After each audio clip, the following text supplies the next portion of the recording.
அனைவருக்கும் மாலை வணக்கம் மக்களே. இந்த பதிவு யாருக்காகனா திருவாளர் எடப்பாடி அவர்களுக்கு, முன்னாள் முதலமைச்சர், முன்னாள் சட்டப்பேரவை எதிர்க்கட்சி தலைவர். ஸோ அவருக்கு தான் காலையில் வந்துட்டு நீங்கள் சபாநாயகரை சந்தித்து ஒரு விஷயம் ஒன்று சொல்லியிருந்தீங்க இல்லையா? என்ன அப்படின்னா வந்துட்டு விஜய்க்கு வந்துட்டு எங்களுடைய ஆதரவு கிடையாது அப்படின்ட்டுன்னு.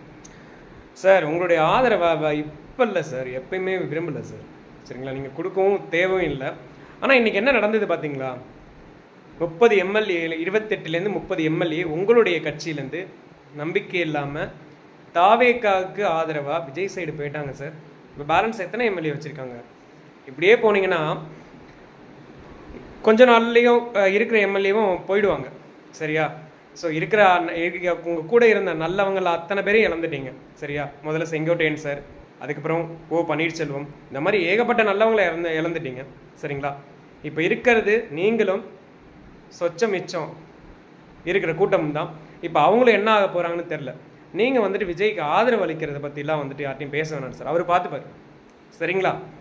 ஸோ ரெண்டாவது விஷயம், முன்னாள் முதலமைச்சராக இருந்தீங்க, அதுக்கப்புறம் முன்னாள் எதிர்க்கட்சி தலைவர் அப்படிங்கிற ஸ்தானத்தில் இன்றைக்கி இருக்கீங்க.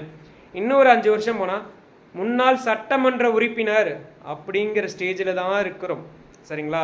எடப்பாடி மக்கள் கூட உங்களை நம்ப மாட்டாங்க, நம்பி ஓட்டு போட மாட்டாங்க இன்னும் 5 வருஷம் போனால், சரிங்களா?